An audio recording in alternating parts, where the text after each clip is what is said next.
Título 2: Tabu e ambivalência emocional. Subtítulo 1: Tabu é um termo polinésio. É difícil para nós encontrar uma tradução para ele, desde que não possuímos mais o conceito que ele conota. A palavra era ainda corrente entre os antigos romanos, cujo sacer era o mesmo que o tabu polinésio, também o aios, AYOS, dos gregos, e o kadesh, dos hebreus. Devem ter tido o mesmo significado expressado em tabu pelos polinésios e em termos análogos por muitas outras raças da América, África, Madagascar, e da Ásia setentrional e central. O significado de tabu, como vemos, diverge em dois sentidos contrários. Para nós, significa, por um lado, sagrado, consagrado, e por outro, misterioso, perigoso, proibido, impuro. O inverso de tabu em polinésio é noa, que significa comum ou geralmente acessível. Assim, tabu traz em si um sentido de algo inabordável, sendo principalmente expresso em proibições e restrições. Nossa acepção de temor sagrado muitas vezes pode coincidir em significado com tabu. As restrições do tabu são distintas das proibições religiosas ou morais. Não se baseiam em nenhuma ordem divina, mas pode-se dizer que se impõem por sua própria conta. Diferem das proibições morais por não se enquadrarem em nenhum sistema que declare de maneira bem geral que certas abstinências devem ser observadas, e apresente motivos para essa necessidade. As proibições dos tabus não têm fundamento e são de origem desconhecida, embora sejam ininteligíveis para nós. Para aqueles que por elas são dominados, são aceitas como coisa natural. Wundt, 1906, descreve o tabu como o código de leis não escrito mais antigo do homem. É suposição geral que o tabu é mais antigo que os deuses e remonta a um período anterior à existência de qualquer espécie de religião. Desde que necessitamos de uma descrição imparcial de tabu para submetê-la ao exame psicanalítico, darei agora alguns extratos e resumos de trechos do artigo Tabu da Enciclopédia Britânica, 1910, da autoria de Northcote W. Thomas. O antropólogo, abre aspas, propriamente falando, o tabu abrange apenas a. O caráter sagrado ou impuro de pessoas ou coisas. B. A espécie de proibição que resulta desse caráter. E C. A santidade ou impureza que resulta de uma violação da proibição. O inverso de tabu na Polinésia é noa, e formas correlatadas que significam geral ou comum. No sentido mais lato, podem ser distinguidas várias classes de tabu, e naturais ou diretos, o resultado do mana, poder misterioso inerente a uma pessoa ou coisa. 2 is, comunicados ou indiretos, igualmente resultado do mana, mas a, adquiridos, ou b, imposto por sacerdote, chefe ou outras pessoas. 3 is, intermediários em que ambos os fatores estão presentes, como na apropriação de uma esposa para o marido. O termo é também aplicado a outras restrições rituais, mas o que é mais bem descrito como interdição religiosa não deve ser referido como tabu. Os objetivos do tabu são numerosos e os tabus diretos visam a proteção de pessoas importantes, chefes, sacerdotes, etc., e coisas contra o mal. B. A salvaguarda dos fracos, mulheres, crianças e pessoas comuns em geral, do poderoso mana, influência mágica de chefes e sacerdotes. C. A precaução contra os perigos decorrentes do manuseio ou entrada em contato com cadáveres, ingestão de certos alimentos, etc. A guarda dos principais atos da vida, nascimento, iniciação, casamento e funções sexuais, etc., contra interferências.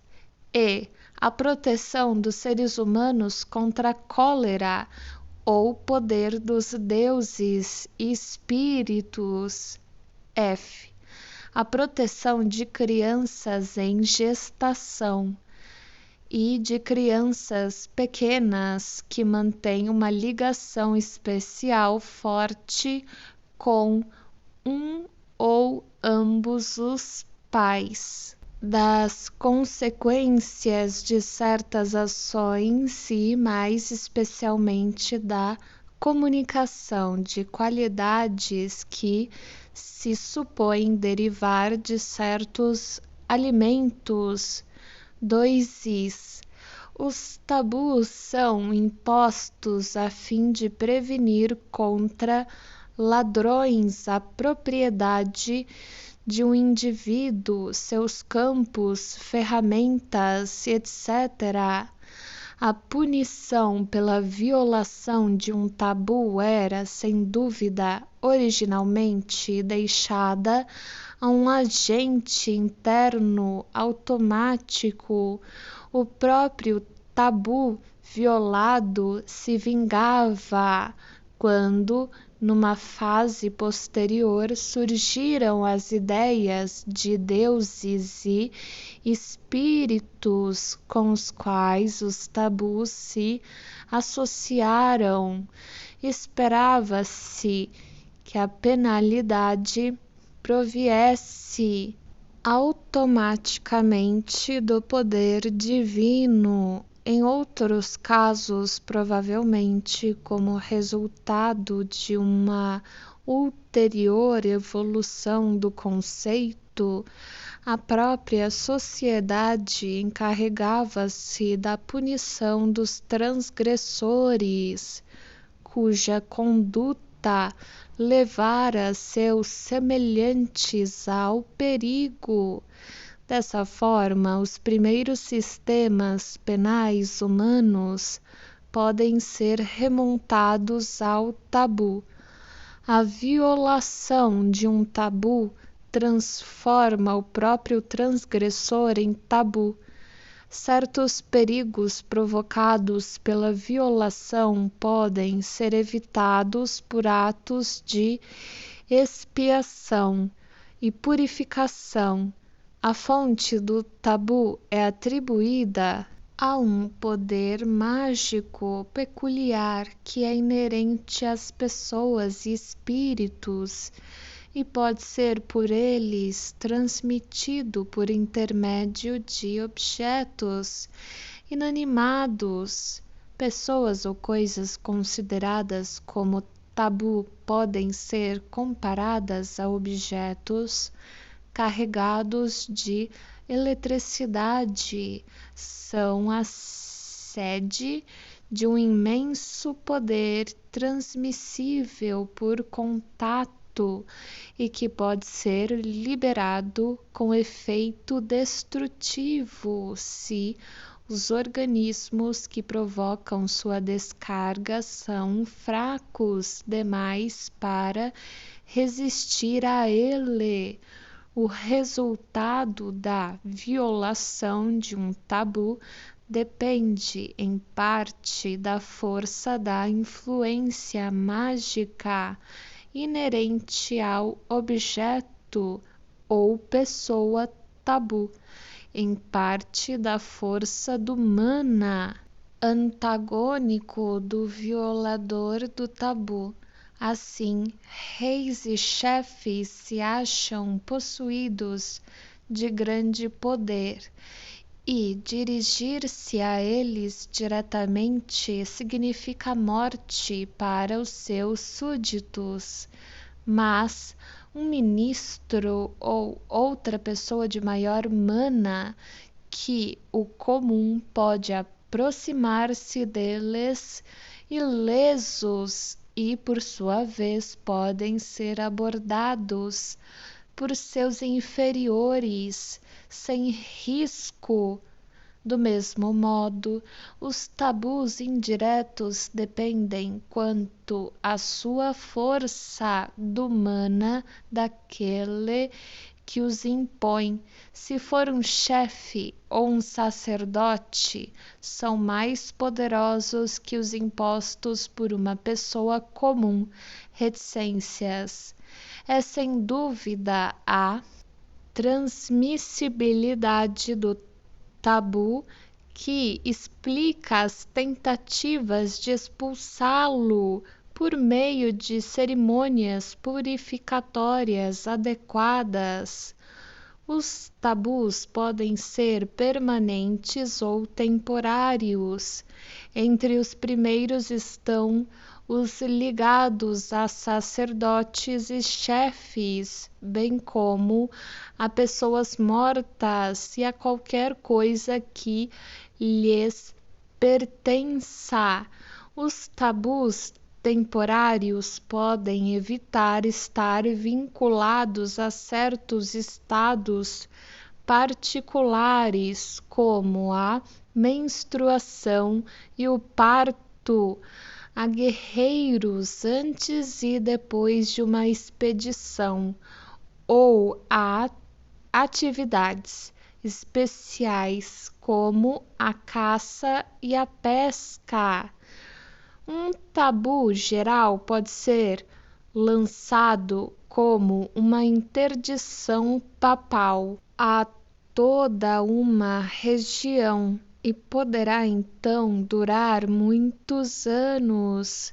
Se estou certo quanto aos sentimentos de meus leitores, creio poder afirmar que, apesar de tudo o que ouviram dizer até agora sobre tabu, ainda tem uma ideia muito insatisfatória do significado do termo ou de onde situá-lo em seus pensamentos.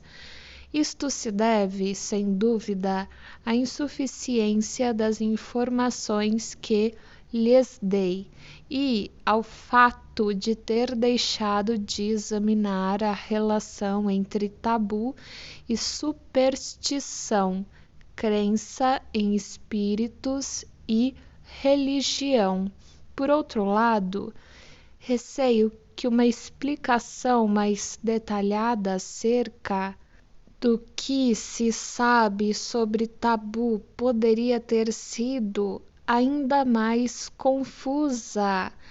E posso assegurar-lhes que, na verdade, o assunto como um todo é altamente obscuro. O que nos interessa, portanto, é certo número de proibições às quais esses povos primitivos estão sujeitos. Tudo é proibido e eles não têm nenhuma ideia por quê, e não lhes ocorre levantar a questão. Pelo contrário, submetem-se a proibições como se fossem coisa natural e estão convencidos de que qualquer violação terá automaticamente a mais severa punição.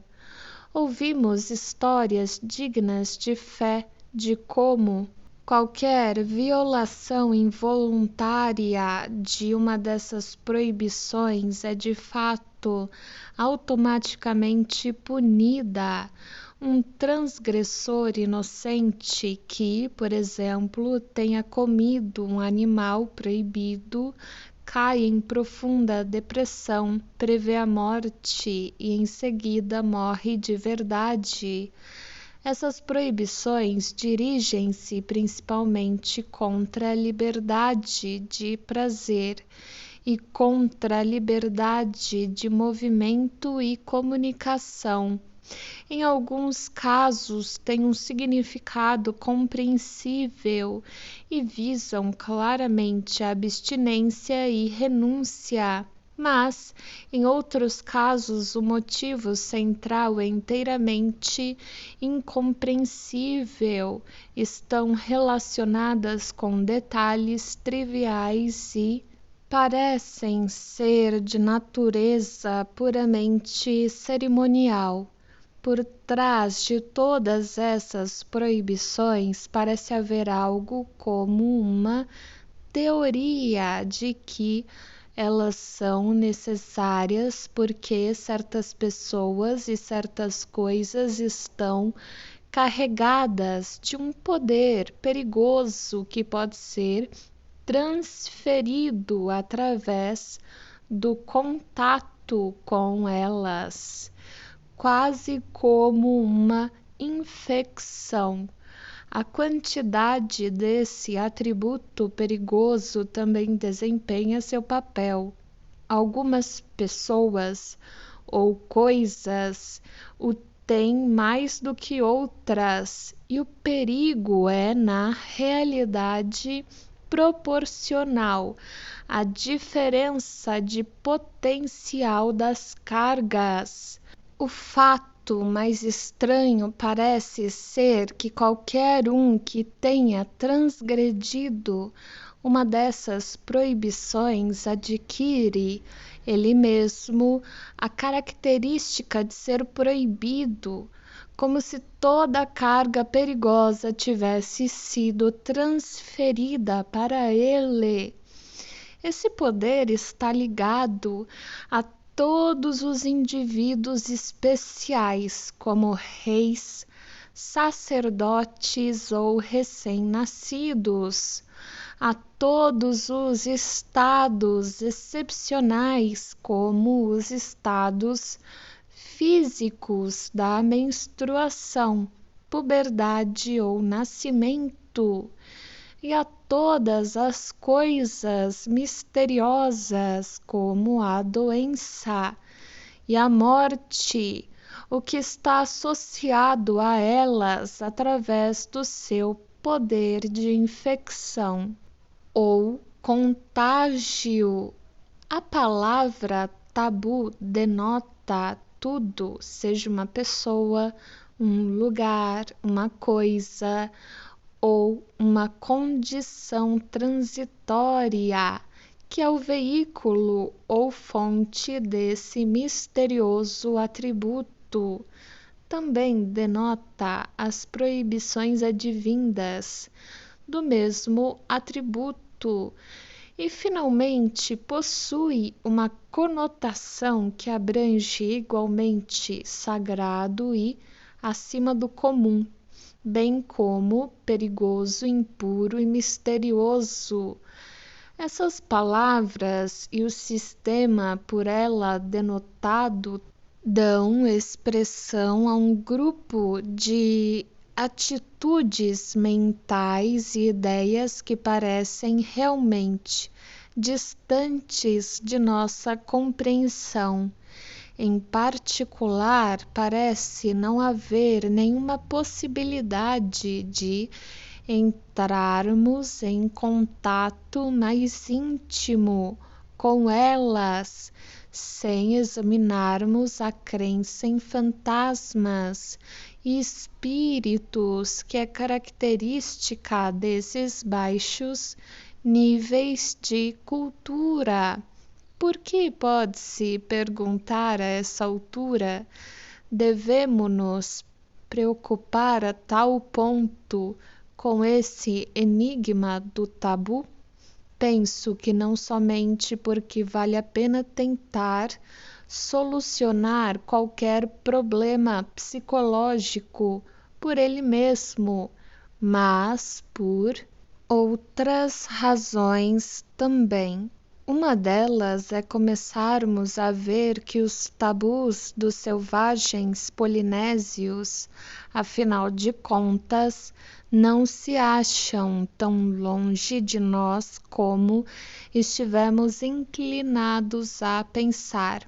A princípio, outra é que as proibições morais e as convenções pelas quais nos regemos podem ter uma relação fundamental com esses tabus primitivos. E, finalmente, porque uma explicação do tabu pode lançar luz sobre a origem obscura de nosso próprio imperativo categórico. Em consequência disso, temos um interesse especial em conhecer os pontos de vista de um pesquisador da fama de Wilhelm Wundt sobre o tema do tabu, sobretudo porque ele promete ir buscar a origem do conceito de tabu em suas raízes mais remotas. 1906. Wundt diz desse conceito que ele abrange todos os costumes nos quais é manifestado um temor de certos objetos relacionados com ideias de culto ou de ações ligadas a elas.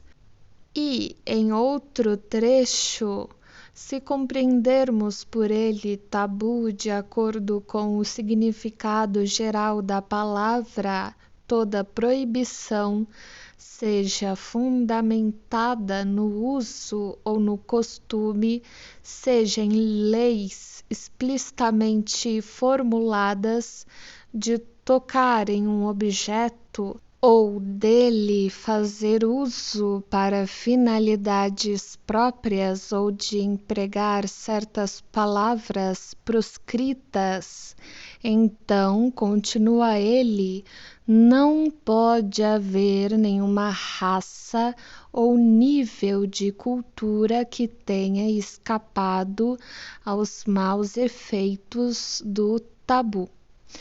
Wundt passa então a explicar por que lhes parece aconselhável estudar antes a natureza do tabu nas condições primitivas dos selvagens australianos do que na cultura mais elevada dos povos polinésios.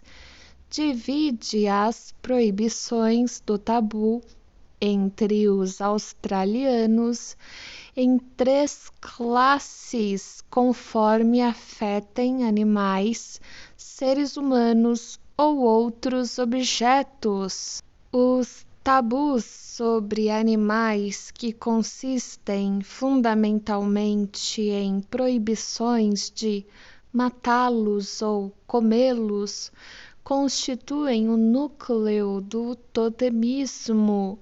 A segunda classe de tabus, os dirigidos aos seres humanos, são de uma espécie inteiramente diferente.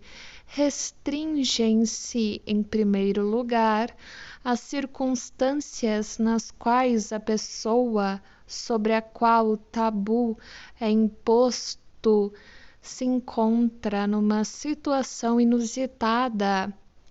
Assim, os rapazes são tabu em suas cerimônias de iniciação, as mulheres durante a menstruação e imediatamente após o parto, assim como os recém-nascidos, as pessoas enfermas e, acima de tudo, os mortos. A propriedade de um homem que faz dela uso constante é um tabu permanente para todos os outros homens. Seu vestuário, suas ferramentas e armas, por exemplo, está incluído entre as propriedades mais pessoais de um homem. Na Austrália, o novo nome que recebe quando menino em sua iniciação é tabu e deve ser mantido em segredo. Os tabus da terceira classe, que são impostos a árvores, plantas, casas e localidades, são menos estáveis, parecem seguir uma regra de que qualquer coisa que seja misteriosa ou provoque temor por qualquer motivo se torna sujeita a tabu.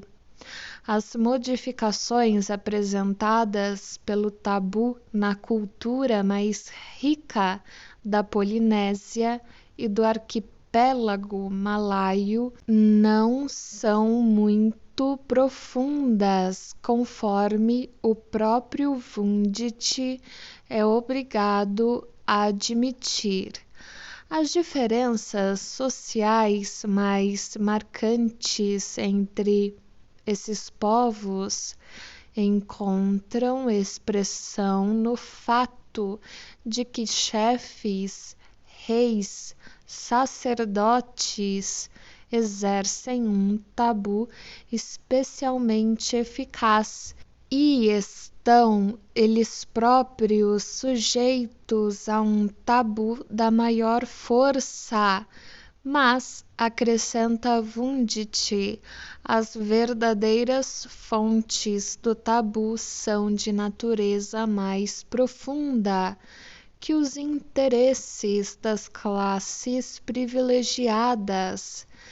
Elas têm sua origem na fonte dos instintos humanos, ao mesmo tempo mais primitivos e mais duradouros, no temor dos poderes demoníacos. O tabu originariamente nada mais é que o temor objetivado do poder demoníaco que se acredita jazer oculto em um objeto tabu.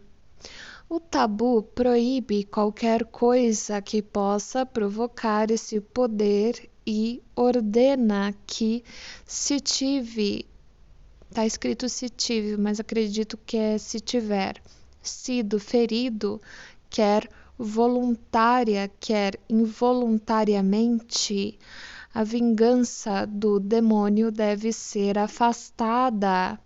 Pouco a pouco, é o que tudo indica, o tabu vai se transformando numa força com uma base própria.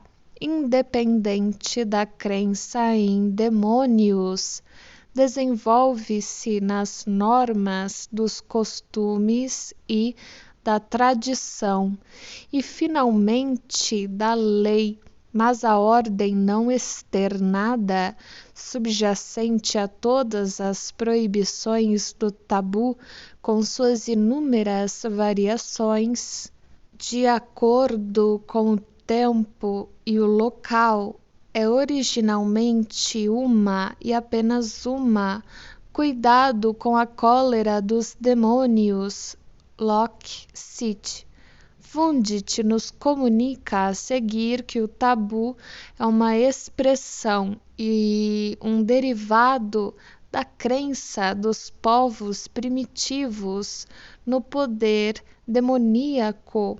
Posteriormente, diz ele, libertou-se dessa raiz e continuou sendo um poder simplesmente porque era um poder proveniente de uma espécie de conservantismo mental. E daí por diante ele próprio tornou-se a raiz de nossos preceitos morais e de nossas leis, embora a primeira dessas afirmações provoque pouca contradição. Creio que estarei externando os pensamentos de muitos leitores quando disser que a explicação de Wundt soa como um desapontamento. Isto acontece certamente por ele não remontar o conceito de tabu às suas fontes ou não revelar suas raízes mais primitivas. Nem o medo, nem os demônios podem ser considerados pela psicologia como as coisas mais primitivas, impenetráveis a qualquer tentativas de descobrimento de seus antecedentes. A coisa seria diferente se os demônios realmente existissem, mas sabemos que, como os deuses, eles são criações da mente humana, foram feitos por algo e de algo. Wundt tem importantes pontos de vista sobre a dupla significação do tabu, embora não sejam expressos com muita clareza. Segundo ele, a distinção entre sagrado e impuro não existia nos primórdios do tabu. Por esse mesmo motivo, esses conceitos eram, nesse período, destituídos da significação peculiar, que só poderia adquirir quando se tornassem opostos um ao outro.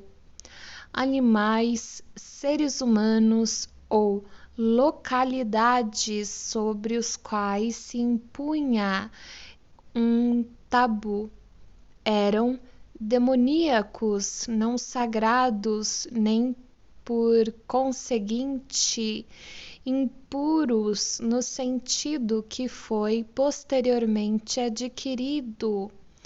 É precisamente este significado neutro e intermediário, demoníaco, ou o que não pode ser tocado, que é com propriedade expresso pela palavra tabu, desde que ela ressalta uma característica que permanece comum todo o tempo, tanto para o que é sagrado como para o que é impuro.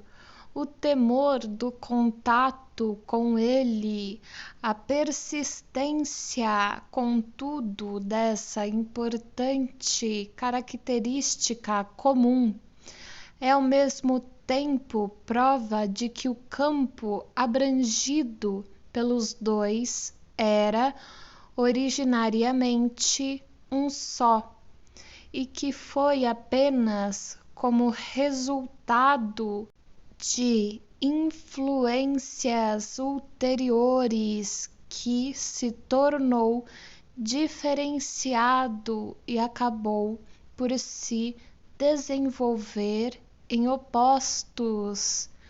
De acordo com Wundt, esta característica original do tabu, a crença num poder demoníaco que jaz oculto num objeto e que, se este for tocado ou utilizado ilegalmente, vinga-se, lançando um encantamento sobre o transgressor, ainda é inteira e unicamente medo objetivado.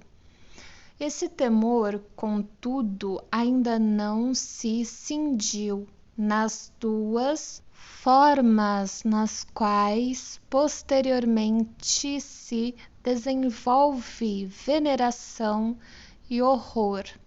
Mas, como ocorreu essa cisão?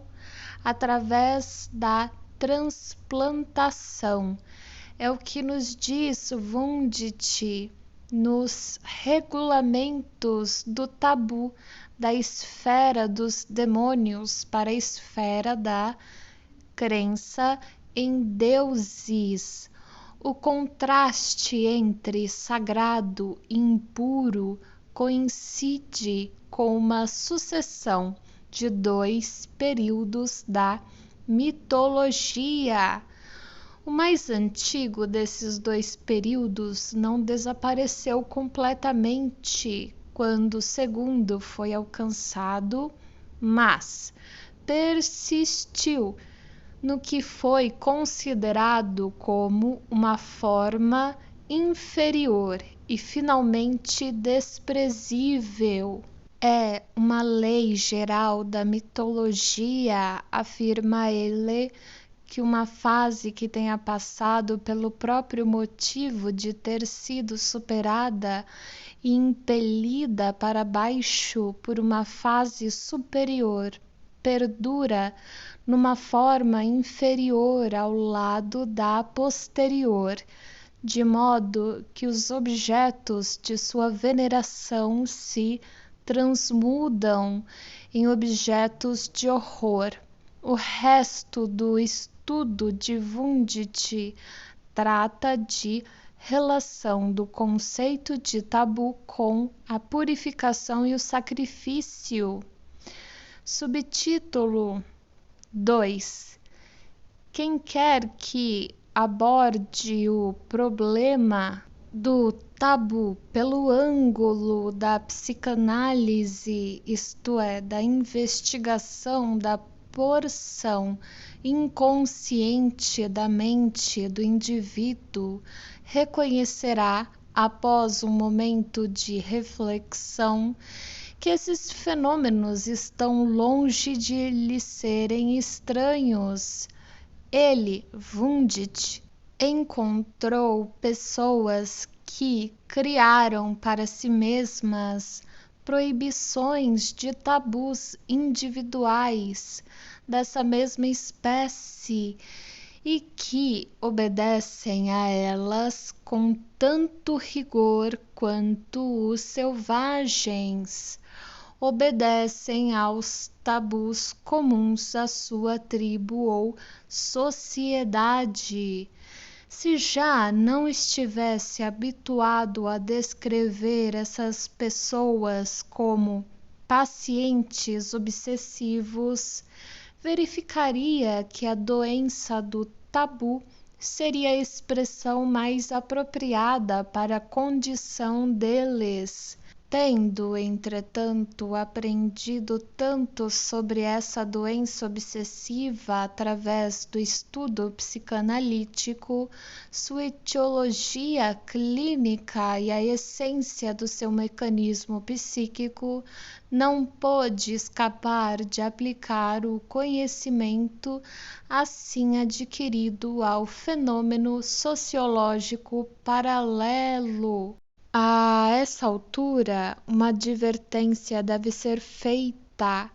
A similaridade entre o tabu e a doença obsessiva talvez não seja mais que uma questão de circunstâncias exteriores, talvez se aplique apenas às formas pelas quais se manifestam e não se estenda a seu caráter essencial.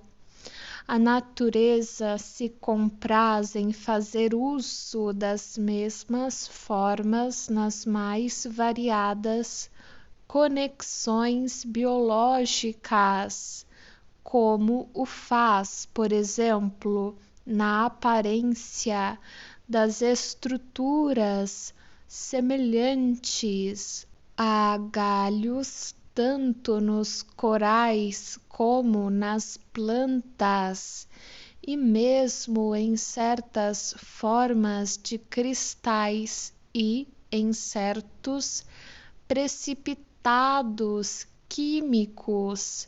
Obviamente seria apressado e improfícuo inferir a existência de qualquer relação interna de pontos de concordância como estes, que simplesmente se originam do funcionamento das mesmas causas mecânicas.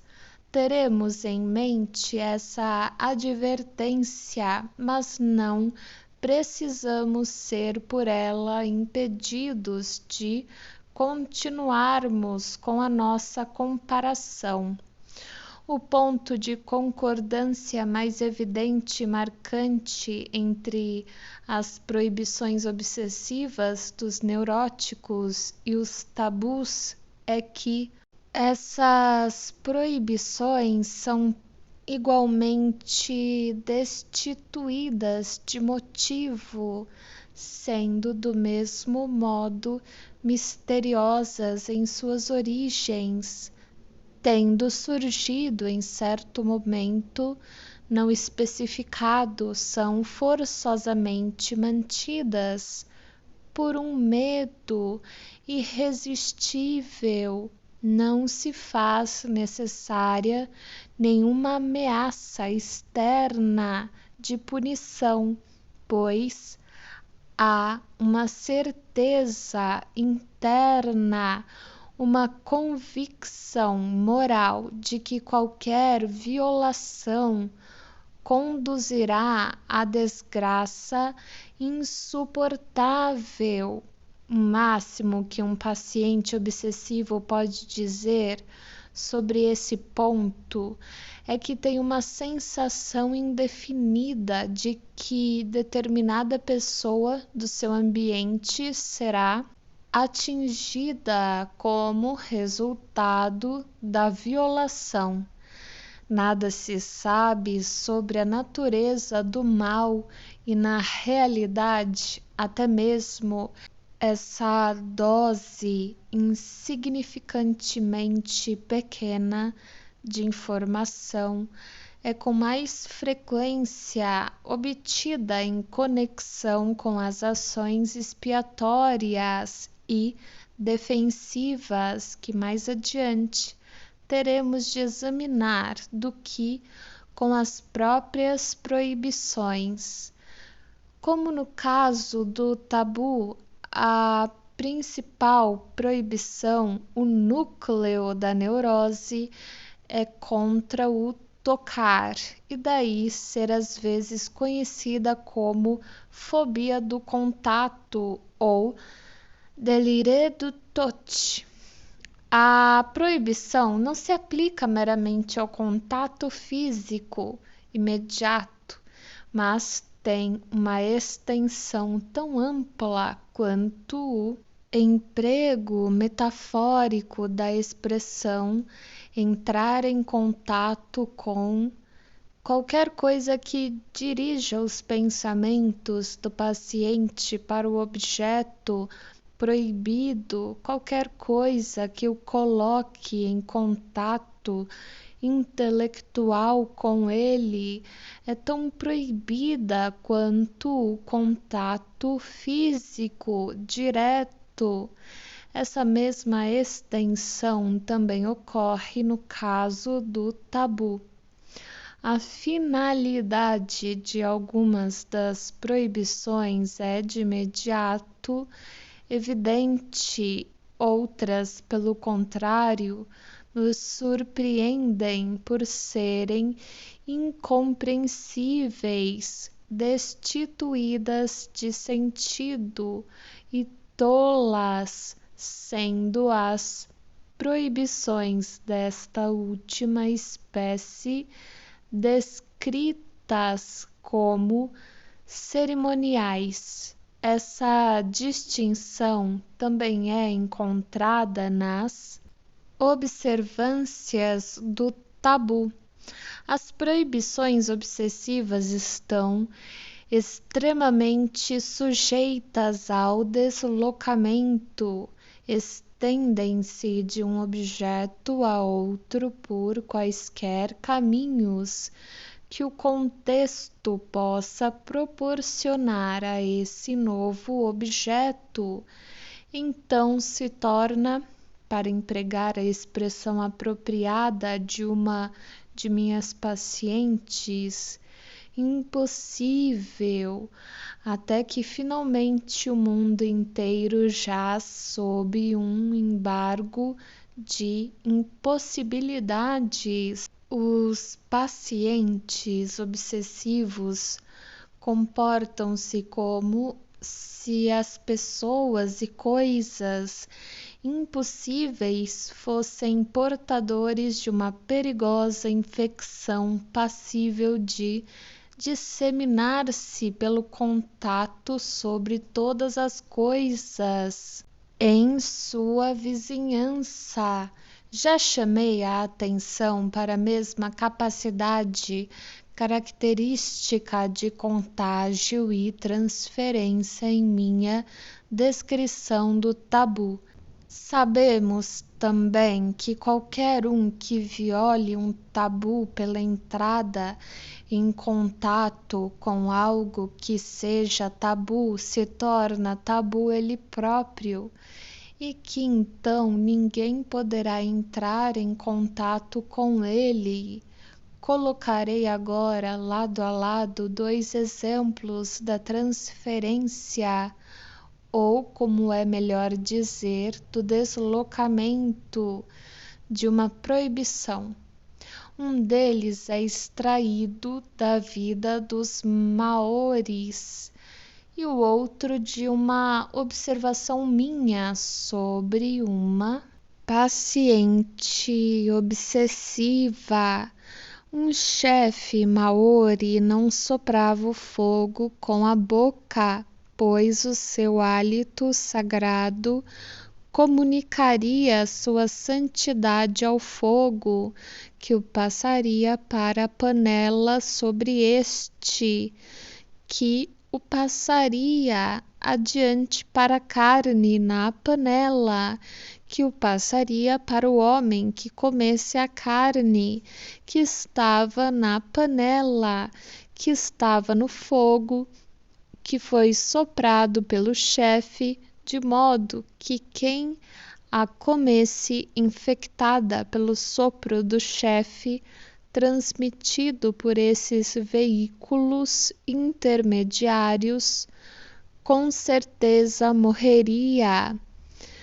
O marido da minha paciente adquiriu um artigo doméstico de certa espécie e levou-o para casa. Ela insistiu em que O objeto deveria ser retirado de casa ou, caso contrário, tornaria o aposento em que vivia impossível, pois ouvira dizer que o artigo tinha sido comprado numa loja situada na, digamos, Rua Smith. Contudo, era o nome de casada de uma amiga sua que vivia numa cidade distante e que a paciente conhecera na juventude com o nome de solteira. Essa sua amiga estava no momento impossível ou tabu. Em consequência, o artigo que fora comprado aqui em Viena era tão tabu quanto a própria amiga, com quem não deveria entrar em contato. As proibições obsessivas envolvem renúncias e restrições tão extensivas na vida dos que a elas estão sujeitos, como as proibições do tabu, mas algumas podem ser suspensas se certas ações foram realizadas. A partir daí, essas ações devem ser realizadas. Elas se tornam atos compulsivos ou obsessivos, não podendo haver dúvida de que são da mesma natureza da expiação, da penitência, das medidas defensivas e da purificação. O mais comum desses atos obsessivos é lavar-se com água, mania de lavar-se. Algumas proibições, tabus, podem ser substituídas da mesma maneira, ou antes sua violação pode ser reparada por uma cerimônia semelhante. E mais uma vez aqui, a ilustração com água é o método preferido. Sintetizemos agora os pontos em que a concordância entre as práticas do tabu e os sintomas obsessivos é mais claramente mostrada. 1. O ato de faltar às proibições qualquer motivo atribuível. 2. O fato de serem mantidas por uma necessidade interna. 3.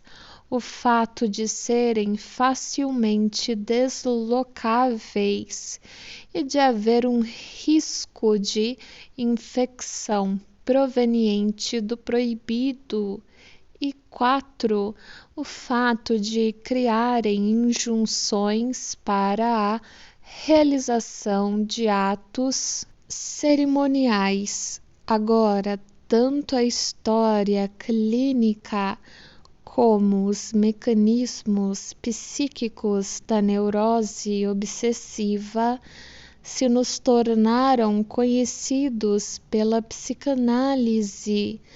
A história clínica de um caso típico de fobia de contato é a seguinte: logo no começo, na mais tenra infância, o paciente revela um forte desejo de tocar, cuja finalidade é de tipo muito mais especializada do que se estaria inclinado a esperar. Esse desejo defronta-se prontamente com uma proibição externa contra a realização daquele tipo específico de contato. Aceita-se a proibição visto encontrar apoio em poderosas forças internas. e ela comprova ser mais forte que o instinto que procura expressar-se pelo toque, em consequência, entretanto, da constituição psíquica primitiva da criança. A proibição não consegue abolir o instinto. Seu único resultado é reprimi-lo. O desejo de tocar e bani-lo para o inconsciente. Tanto a proibição como o instinto persistem. O instinto porque foi apenas reprimido e não abolido, e a proibição porque, se ela cessasse, o instinto forçaria o seu ingresso na consciência e na operação real. Cria-se uma situação que continua imanejada, uma fixação psíquica, e tudo o mais decorre do conflito continuado entre a proibição e o instinto. A principal característica da constelação psicológica, que dessa forma se torna fixa, é algo que poderia ser descrito como a atitude ambivalente do sujeito para com um objeto determinado, ou melhor, para com um ato em conexão com esse objeto.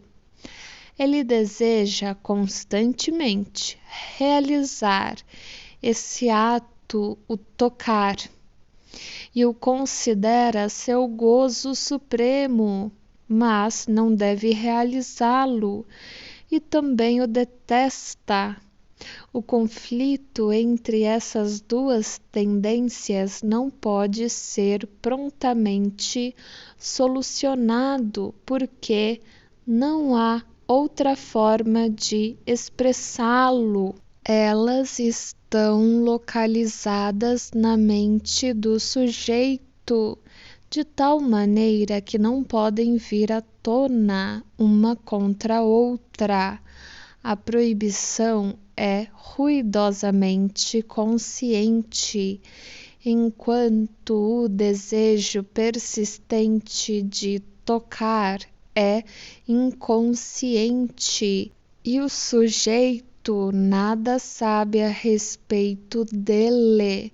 Se não fosse esse fator psicológico, uma ambivalência como esta não poderia durar tanto tempo, nem conduzir a tais consequências.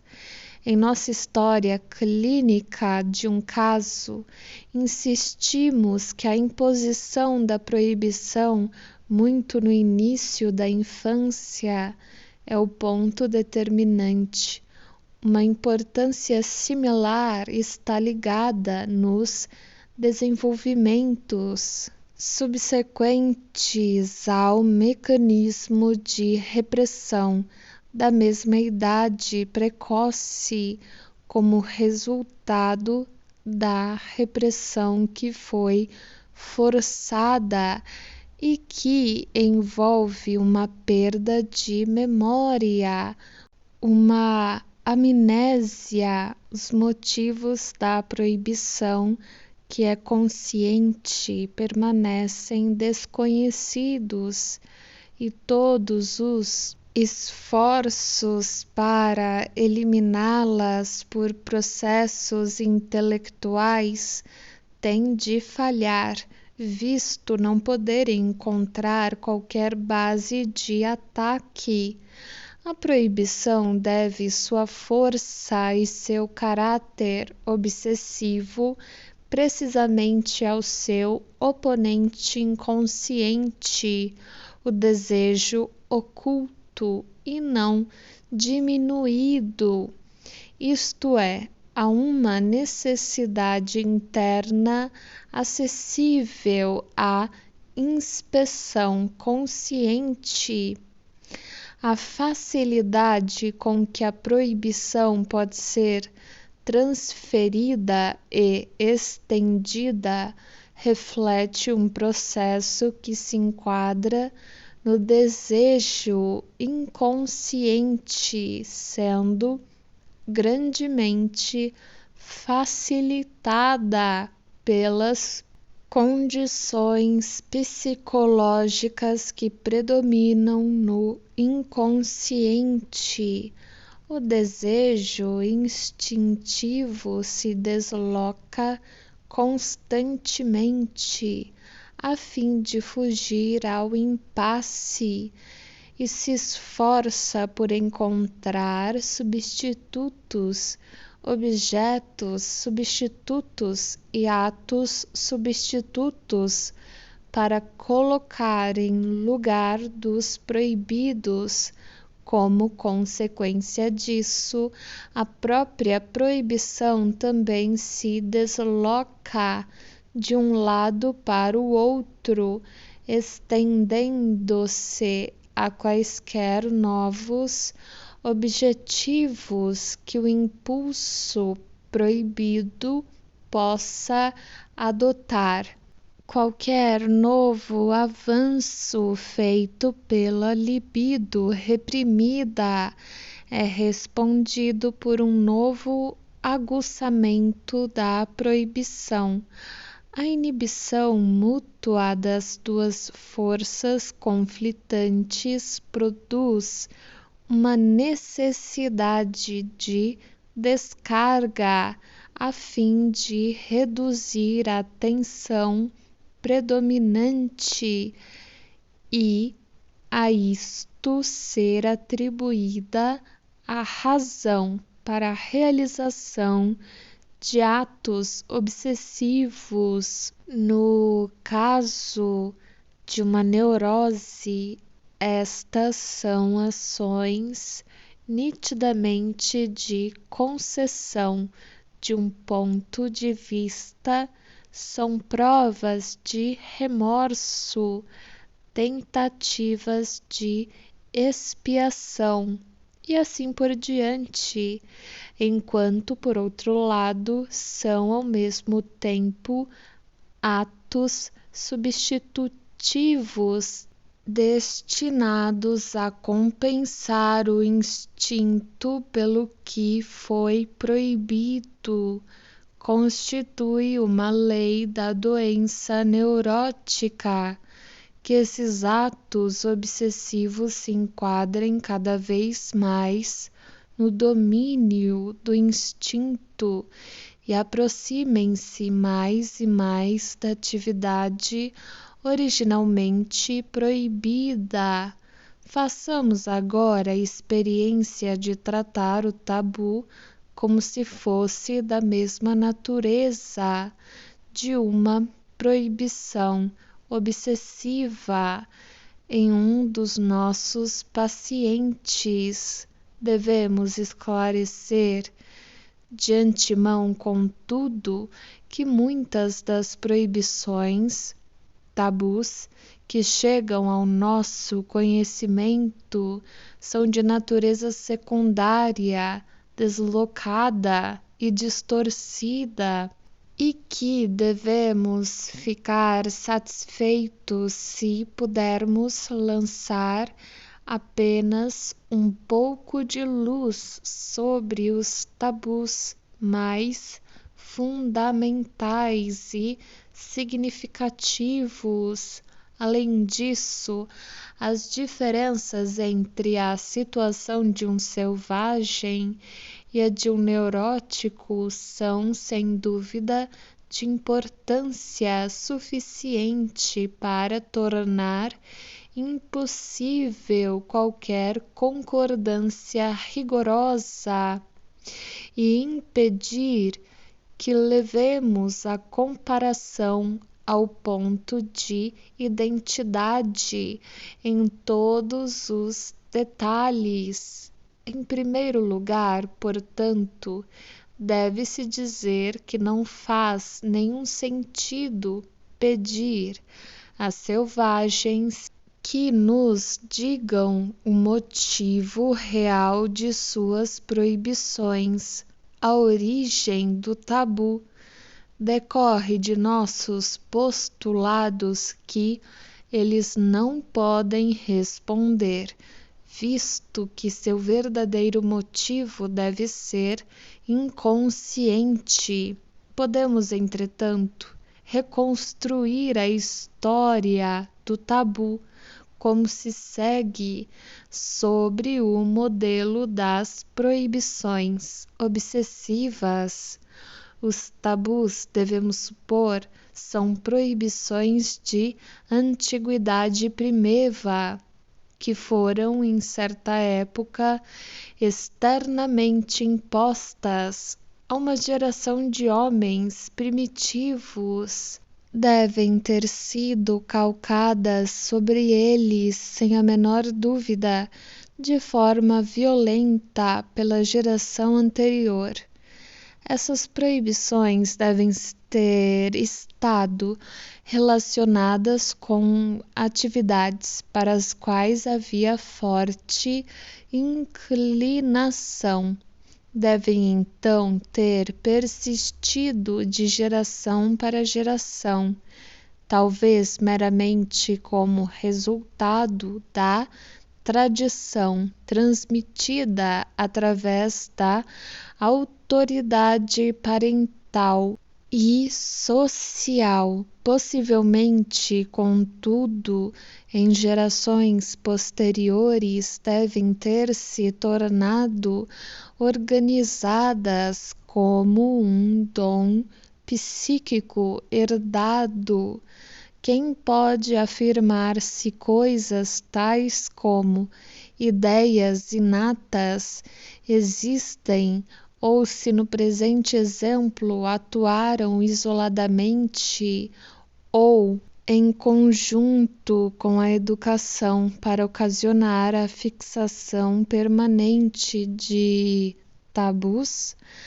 Mas uma coisa certamente decorreria da persistência do tabu, a saber que o desejo original de fazer a coisa proibida deve persistir ainda entre as tribos em causa. Elas devem, portanto, ter uma atitude ambivalente para com os seus tabus.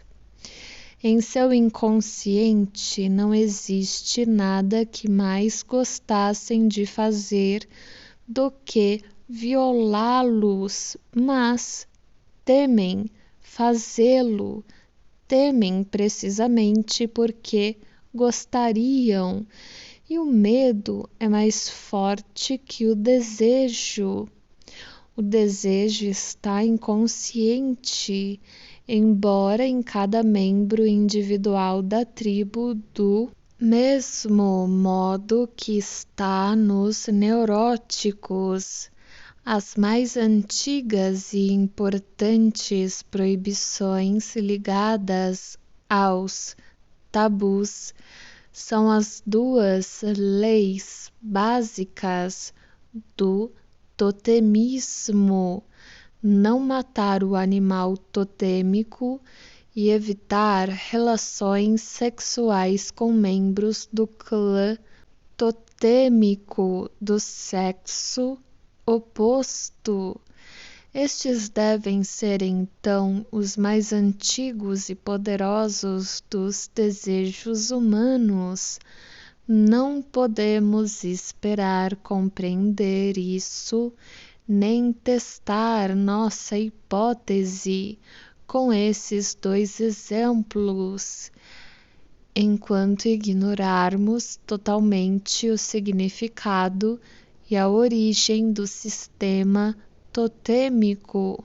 Mas a enunciação desses dois tabus e o fato de sua concomitância farão lembrar a qualquer pessoa familiarizada com os achados de pesquisas psicanalíticas em indivíduos algo bem definido que os psicanalistas consideram como sendo o ponto central dos desejos da infância e o núcleo das neuroses.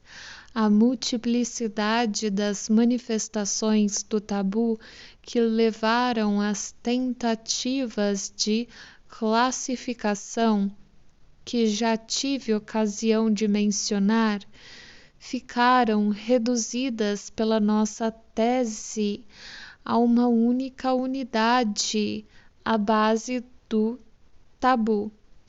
É uma ação proibida para cuja realização existe forte inclinação do inconsciente. Já ouvimos dizer, embora sem compreendê-lo, que qualquer um que faz o que é proibido, isto é, que viola o tabu, se torna ele próprio tabu.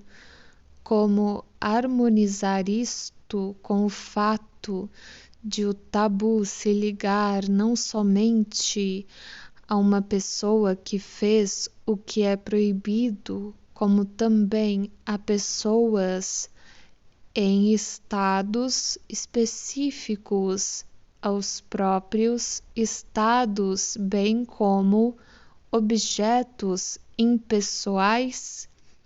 Qual pode ser o atributo perigoso que permanece o mesmo em todas essas condições diferentes?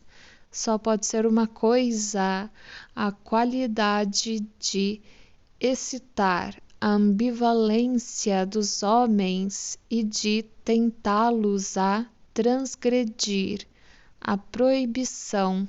Qualquer um que tenha violado um tabu torna-se tabu porque possui a perigosa qualidade de tentar os outros a seguir-lhe o exemplo, porque se lhe deve permitir fazer o que é proibido a outros.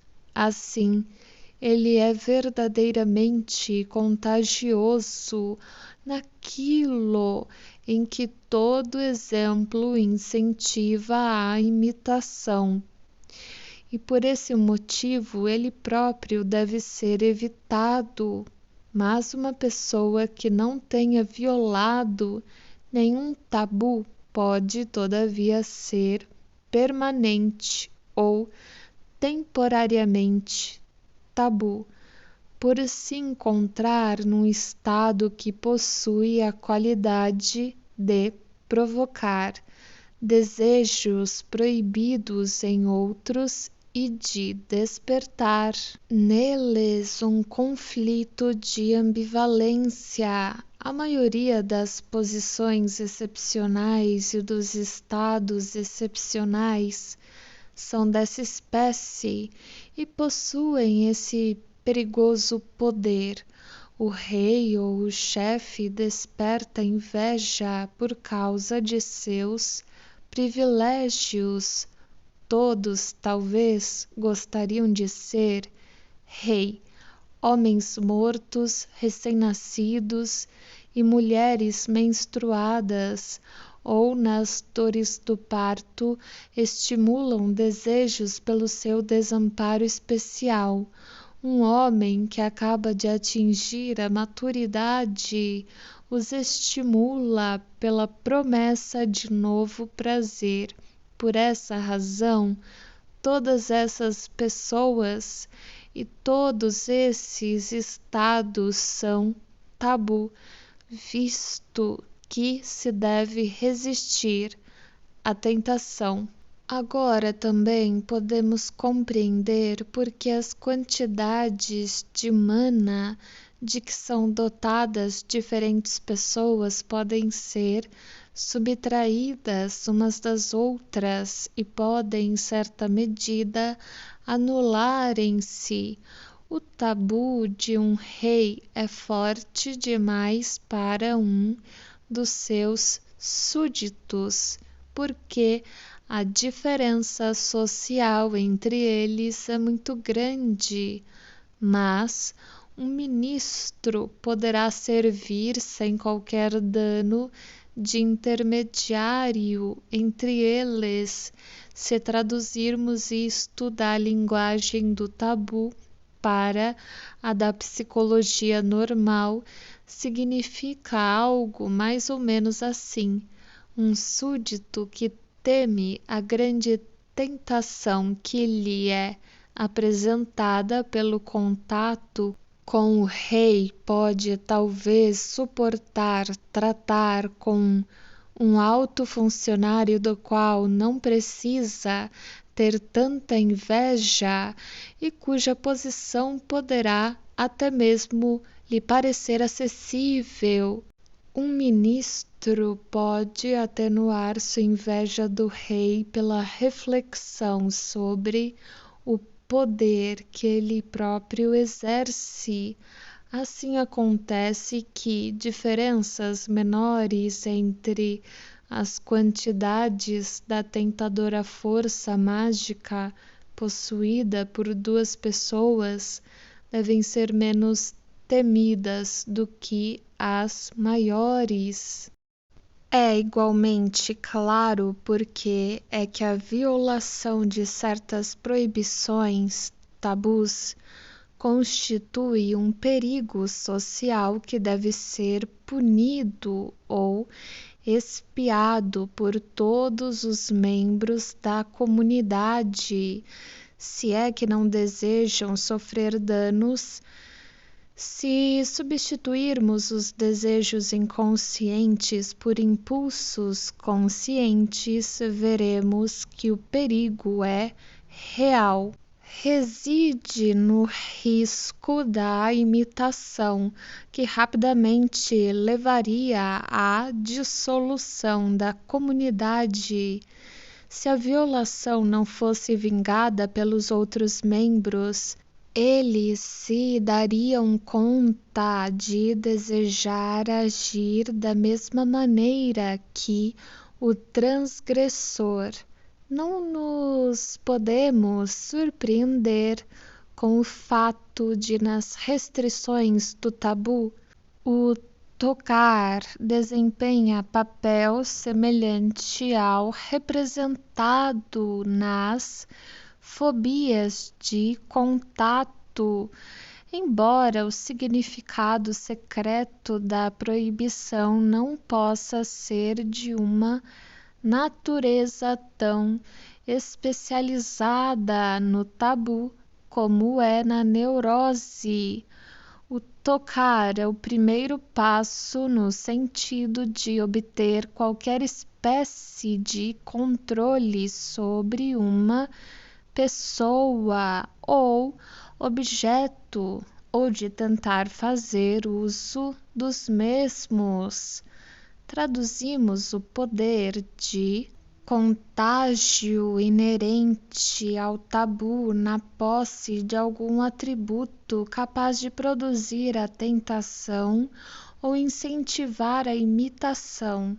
Isso não parece entrar em acordo com o fato de que o caráter contagioso do tabu é revelado principalmente por sua transmissibilidade a objetos materiais, que então se tornam, eles próprios, portadores do tabu. Esta transmissibilidade do tabu é um reflexo da tendência, já comentada por nós, de o instinto inconsciente da neurose deslocar-se constantemente por meios associativos para novos objetos. Nossa atenção é assim dirigida para o fato de que a perigosa força mágica humana corresponde a dois poderes de uma espécie mais realista: o poder de fazer alguém lembrar-se de seus próprios desejos proibidos e o poder visivelmente mais importante de induzi-lo a transgredir a proibição em obediência àqueles desejos. Essas funções podem ser reduzidas a uma. Entretanto, se supusermos que numa mente primitiva o despertar da lembrança de uma ação proibida acha-se naturalmente vinculado ao despertar de um impulso para efetuar essa ação, dessa forma a lembrança e a tentação se reúnem novamente. Deve-se admitir também que, na medida em que o exemplo de um homem que transgride uma proibição tenta outro a fazer o mesmo, a desobediência a proibições se propaga como um contágio, da mesma maneira que um tabu se transfere de uma pessoa para um objeto material e de um objeto material para outro. Se a violação de um tabu pode ser corrigida por reparação ou expiação, que envolvem a renúncia a algum bem ou alguma liberdade, isso prova que a obediência à injunção do tabu significava em si mesma a renúncia a algo desejável. A emancipação de uma renúncia é compensada pela imposição de outra alhures. Isto nos leva a concluir que a expiação é um fator mais fundamental que a purificação no cerimonial do tabu. Resumirei agora os aspectos da natureza do tabu que foram esclarecidos através da comparação deste com as proibições obsessivas dos neuróticos. O tabu é uma proibição primeva forçadamente imposta por alguma autoridade de fora e dirigida contra os anseios mais poderosos a que estão sujeitos os seres humanos. O desejo de violá-lo persiste no inconsciente. Aqueles que obedecem ao tabu têm uma atitude ambivalente quanto ao que o tabu proíbe. O poder mágico atribuído ao tabu baseia-se na capacidade de provocar a tentação e atua como um contágio, porque os exemplos são contagiosos e porque o desejo proibido no inconsciente desloca-se de uma coisa para outra. O fato de a violação de um tabu poder ser expiada por uma renúncia mostra que esta renúncia se acha na base da obediência ao tabu. Subtítulo 3. O que desejamos descobrir agora é qual o grau de valor que deve ser atribuído ao paralelo por nós traçados entre o tabu e a neurose obsessiva e a visão do tabu em que nos baseamos nesse paralelo. O valor deles vai depender claramente de se o ponto de vista que acabamos de apresentar oferece quaisquer vantagens sobre outros e se nos dá do tabu uma compreensão mais clara do que a que poderíamos conseguir de outra maneira. Talvez estejamos inclinados a pensar que apresentamos provas suficientes da aplicabilidade do nosso ponto de vista no que já foi dito fato. Todavia, devemos tentar fortalecer as provas, entrando em maiores detalhes em nossa explicação das proibições e usos do tabu. Há também outro caminho à nossa disposição. Podemos começar por nos perguntar se algumas das hipóteses que transferimos das neuroses para o tabu ou alguns dos resultados a que esse método nos conduziu não serão talvez impossíveis de serem diretamente verificáveis nos fenômenos do tabu, mas temos de decidir o que estamos buscando. Nossa afirmação de que o tabu teve sua origem numa proibição primeva, imposta numa ou noutra época por alguma autoridade externa, evidentemente não é passível de demonstração. Em vez disso, o que nos esforçaremos por confirmar, portanto, são os determinantes psicológicos do tabu que viemos a conhecer a partir da neurose obsessiva. Como chegamos ao conhecimento que temos desses fatores psicológicos no caso da neurose? Através do estudo analítico de seus sintomas e, particularmente, de atos obsessivos, medidas defensivas e ordens obsessivas. Verificamos que eles apresentavam todos os sinais de serem derivados de impulsos ambivalentes, quer correspondendo simultaneamente tanto a um desejo como a um contradesejo, quer atuando de forma predominante em nome de uma das tendências opostas.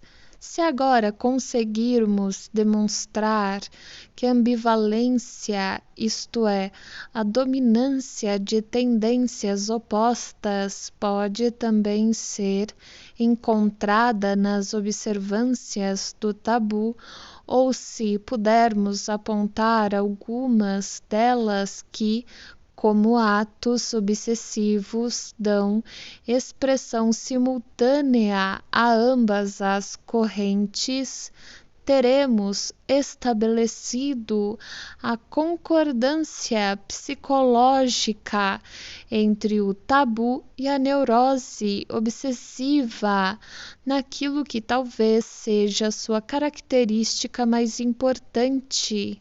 As duas proibições fundamentais do tabu são, como já tive ocasião de assinalar, inacessíveis à nossa análise devido à sua vinculação com o totemismo, enquanto que outras de suas injunções são de natureza secundária e, em consequência, inúteis para nossa finalidade, pois o tabu tornou-se o método comum da legislação nas comunidades por ele afetadas e veio a servir objetivos sociais que, por certo, são mais recentes que o próprio tabu.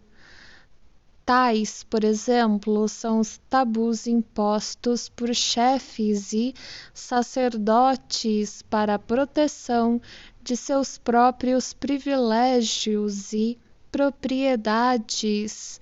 Não o bastante, perdura um grande grupo de observâncias sobre as quais nossa pesquisa pode ser feita. Destas escolherei os tabus que se vinculam a inimigos, b. a chefes e c. aos mortos, e retirarei o material para estudo da excelente coletânea incluída por Fraser em Taboo and the Perils, Perils, of the Soul, Soul, 1911, a segunda parte de sua grande obra The Golden Bough, Bough. Subtítulo A. O tratamento dos inimigos. Talvez tenhamos a inclinação de supor que os povos selvagens e semi-selvagens sejam culpados de crueldade desinibida e implacável para com seus inimigos. Ficaremos muito surpreendidos de saber, então, que mesmo no caso deles, a morte de um homem é regida por grande número de observâncias que estão incluídas entre as práticas do tabu.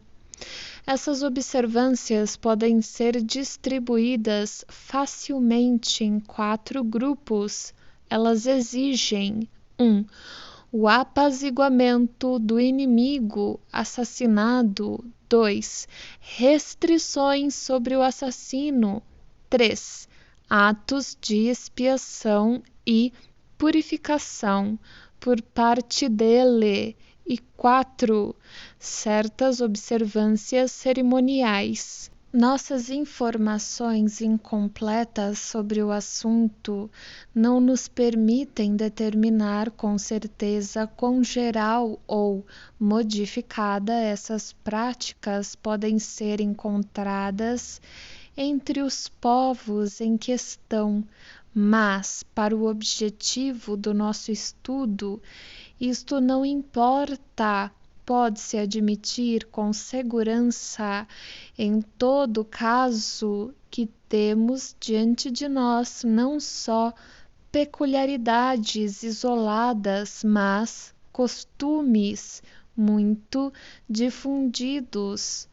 Os ritos de apaziguamento levados a efeito na ilha de Timor, quando uma expedição de guerra retorna em triunfo, trazendo as cabeças do inimigo vencido, são particularmente notáveis, visto que, além deles, o chefe da expedição é submetido a severas restrições por ocasião da volta da expedição.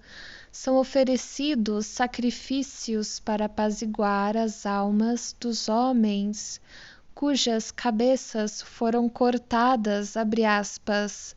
O povo pensa que algum infortúnio sobreviria ao vencedor se essas oferendas fossem omitidas. Além disso, parte da cerimônia consiste numa dança acompanhada por um cântico, no qual a morte do homem assassinado é lamentada e suplicado o seu perdão. Não tenhas raiva, dizem, porque vossa cabeça está aqui conosco. Se tivéssemos tido menos sorte, nossas cabeças poderiam estar agora expostas em vossa aldeia. Oferecemos o sacrifício para vos apaziguar. Vosso espírito pode agora descansar e deixar-nos em paz. Porque foste nosso inimigo, não teria sido melhor que tivéssemos permanecido amigos? Então vosso sangue não teria sido derramado e vossa cabeça não teria sido decepada. Fecha aspas. O mesmo se aplica aos povos de Palou, Paloo, nas Celebes, e do mesmo modo os Galas, Gallas, da África Oriental, de volta da guerra, oferecem sacrifícios aos Djimins, Djims, ou espíritos protetores de seus inimigos mortos antes de entrarem em suas próprias casas. Outros povos encontraram meios de transformar seus ex-inimigos após a morte em protetores, amigos e benfeitores. Esse método consiste em tratar suas cabeças decepadas com afeição, como alguns dos povos selvagens de Bornéu se gabam de fazer. Quando os Dyaks, DYAKS, marítimos de Sarawak, SARAWAK, trazem para casa uma cabeça de uma expedição bem-sucedida de caçadores de cabeça durante meses após sua chegada, ela é tratada com a maior consideração, sendo-lhe dirigidos todos os nomes carinhosos de que dispõe sua língua. As mais delicadas iguarias lhe são postas na boca, alimentos finos de todas as espécies e até mesmo charutos. Implora-se repetidamente à cabeça que odeie seus antigos amigos e ame seus novos anfitriões, visto que se tornou agora um deles. Seria um grande erro supor que esses costumes, que tanto nos chocam, são cumpridos com qualquer intenção de ridículo. Em várias tribos selvagens da América do Norte, observadores ficaram impressionados com as lamentações por inimigos que haviam sido mortos e escalpelados. Quando um Choctaw, Choctaw, matava um inimigo, ficava de luto por um mês, durante o qual era submetido a severas restrições. E os Dakotas tinham práticas semelhantes. Quando os Osages informam uma testemunha já prantearam bastante seus próprios mortos, lamentarão o inimigo como se fosse um amigo.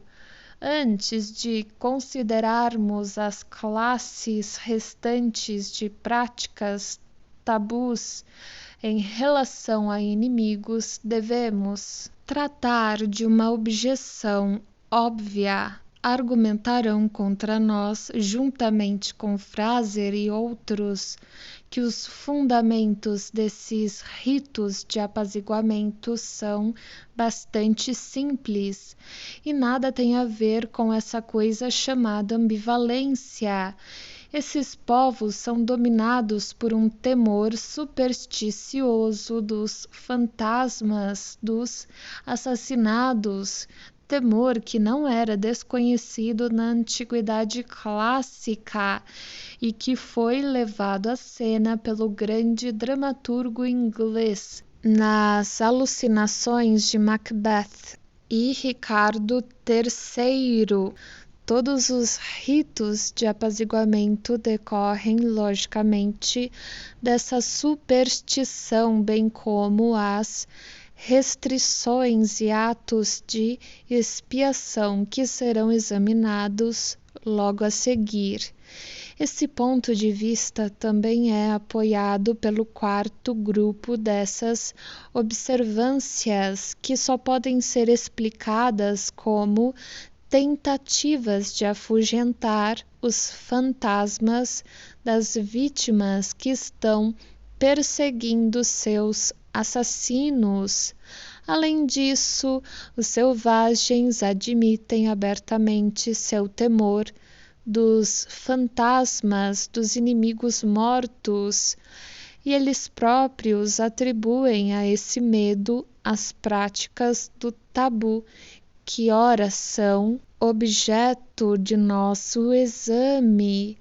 Esta objeção é realmente óbvia e se abrangesse todo o terreno, poderíamos poupar-nos o trabalho de qualquer outra tentativa de explicação.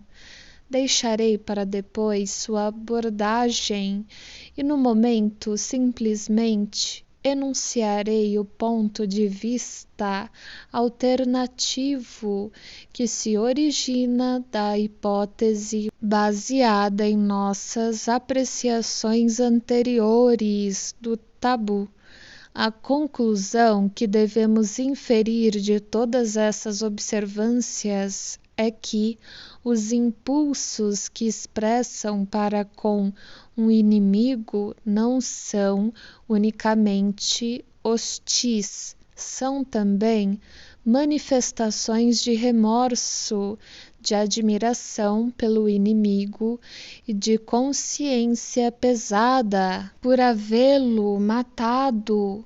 É difícil resistir à ideia de que, muito antes de uma tábua de leis ter sido legada por qualquer deus, esses selvagens estavam de posse de um mandamento vivo: não matarás, cuja violação não passaria sem punição. Voltemos agora aos outros 3 grupos da observância de tabus. As restrições a um assassino vitorioso são impostas com uma frequência e, em geral, uma severidade fora do comum. Em Timor, os ritos de apaziguamento descritos, o chefe de expedição é proibido de retornar imediatamente à sua própria casa. Uma cabana especial é preparada para ele, na qual terá de residir por 2 meses, submetido a uma purificação corporal e espiritual. Durante esse tempo não poderá encontrar-se com a esposa, nem alimentar-se a si próprio. A comida deve ser colocada em sua boca por outra pessoa. Em algumas tribos de Aks, os homens que retornam de uma expedição bem-sucedida são obrigados a viverem sós por vários dias e absterem-se de diversos tipos de alimento. Não podem tocar em ferro nem ter qualquer relação com mulheres. Em Logea ou Logea, uma ilha nas proximidades da Nova Guiné, os homens que mataram ou ajudaram a matar inimigos encerraram-se por cerca de 1 semana em suas casas. Devem evitar toda relação com as esposas e amigos e não podem tocar na comida com as mãos. Podem comer apenas alimentos vegetais, que lhes são trazidos cozidos em panelas especiais. A intenção destas restrições é proteger os homens contra o cheiro de sangue dos assassinados, porque se acredita que, se o cheirarem, cairão doentes e morrerão. Na tribo Toaripe ou Motu-Motu do sudeste da Nova Guiné, um homem que matou outro não pode chegar perto da esposa nem tocar na comida com os dedos. É alimentado por outros e somente com certos tipos de alimento. Estas observâncias duram até a lua nova. Fraser, 1911. Não tentarei fornecer aqui um catálogo completo dos casos citados por Fraser de restrições impostas aos vencedores que matam. Chamarei a atenção apenas para mais alguns desses casos em que seu caráter de tabu é particularmente acentuado ou em que as restrições se fazem acompanhar de expiação, purificação e outros cerimoniais. Entre os monumbos da Nova Guiné Alemã, quem quer que tenha matado um inimigo na guerra torna-se por isso impuro, sendo o mesmo termo aplicado às mulheres menstruadas ou no puerpério. Ele tem de permanecer por longo tempo na casa comum dos homens, enquanto os aldeões se reúnem em torno dele e celebram sua vitória com danças e cantos. Não pode tocar em ninguém, nem mesmo em sua própria esposa e filhos. Se os tocasse, acredita-se que os últimos ficariam cobertos de feridas. Torna-se novamente limpo ou puro pelo banho e pela utilização de outras modalidades de purificação. Entre os Natchez, Natchez, da América do Norte, os guerreiros que tiravam seus primeiros escalpos eram obrigados a observar certas regras de abstinência por 6 meses. Não poderiam dormir com as esposas nem comer carne. Seu único alimento era peixe e papa de milho. Quando um Choquitchó matava um inimigo e tirava seu escalpo, ficava de luto por 1 mês, durante o qual não podia pentear o cabelo, e se a cabeça lhe comichasse, não poderia coçá-la, a não ser com uma varinha que usa presa ao pulso para esse fim. Quando um índio Pima matava um Apache, tinha de passar por severas cerimônias de purificação e expiação durante um jejum de 16 dias. Não podia tocar em carne nem em sal, olhar para um fogo e arder ou falar com um ser humano. Morava sozinho na mata, assistido por uma velha que lhe trazia sua escassa ração de comida. Banhava-se frequentemente no rio e, em sinal de luto, mantinha a cabeça coberta por um emplasto de lama. No 17º dia, havia uma cerimônia pública de purificação solene do homem e de suas armas, uma vez que os índios Pima levavam o tabu de matar muito mais a sério que os seus inimigos e, diferentemente deles, não adiavam a expiação e a purificação até o fim da expedição. Sua eficiência guerreira era grandemente prejudicada por sua rigidez moral ou piedade, se preferir esse termo não bastante, sua extrema coragem.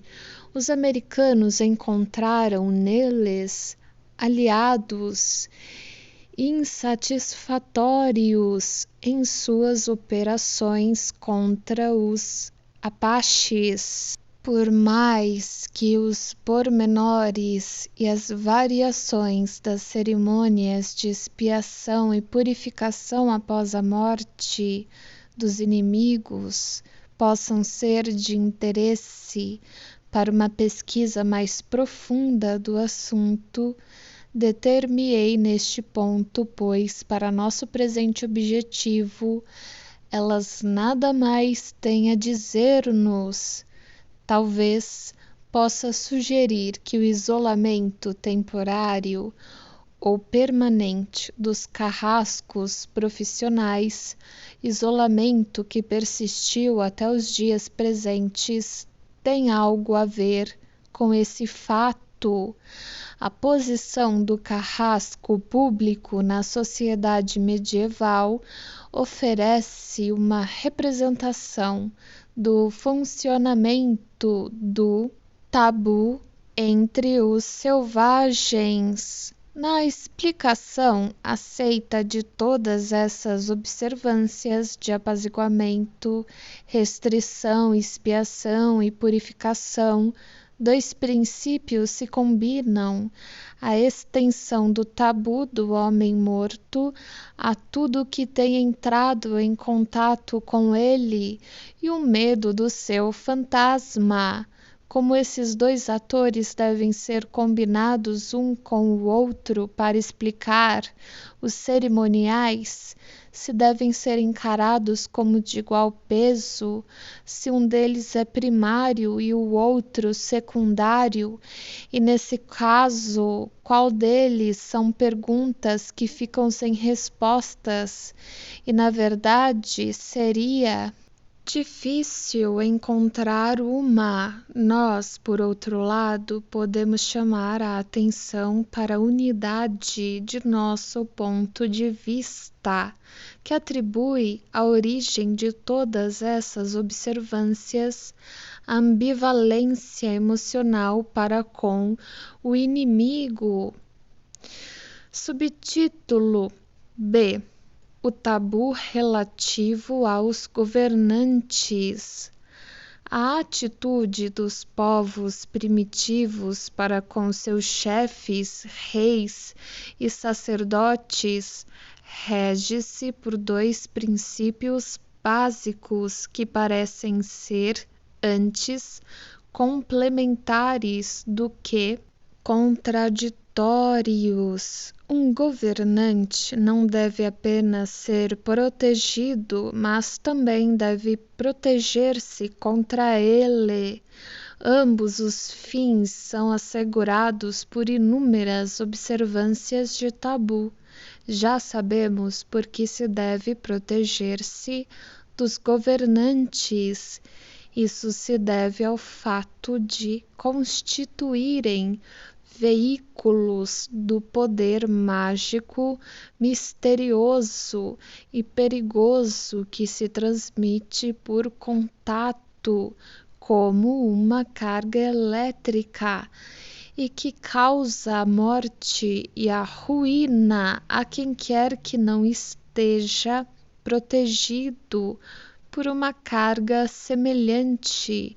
Qualquer contato imediato ou indireto com essa entidade sagrada e perigosa é assim evitado, e, se não puder sê-lo, certas cerimônias são imaginadas para impedir as consequências temíveis. Os nubas da África Oriental, por exemplo, acreditam que morreriam se entrasse na casa de seu rei sacerdote.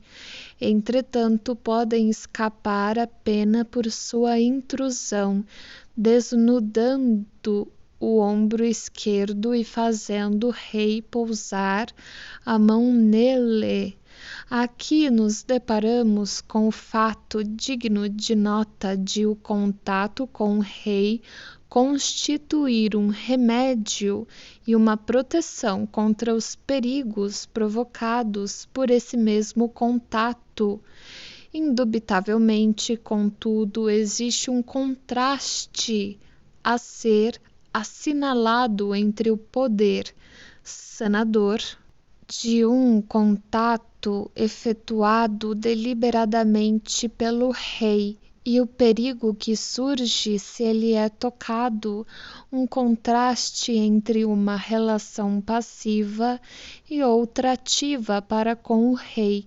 Para exemplos de poder curador do contato real, não há necessidade de recorrer a selvagens.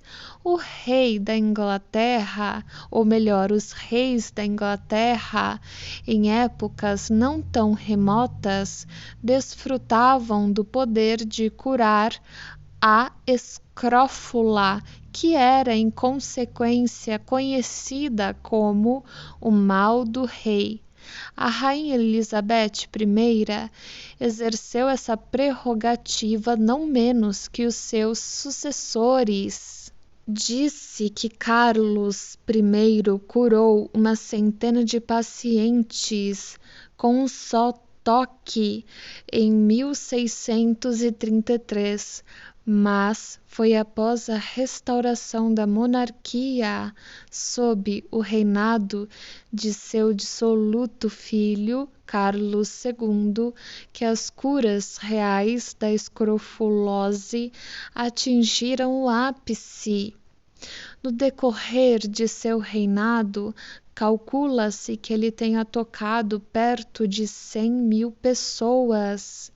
A multidão dos que buscavam cura costumava ser tão grande que, em determinada ocasião, 6 ou 7 dos que tinham vindo para serem curados foram esmagados por ela até morrer. O cético Guilherme de Orange, que se tornou rei da Inglaterra após o afastamento dos Stuarts, recusou-se a prestar-se a essas práticas mágicas. Na única ocasião em que foi persuadido a colocar as mãos sobre um paciente, disse a este: Deus te deu melhor saúde e mais senso.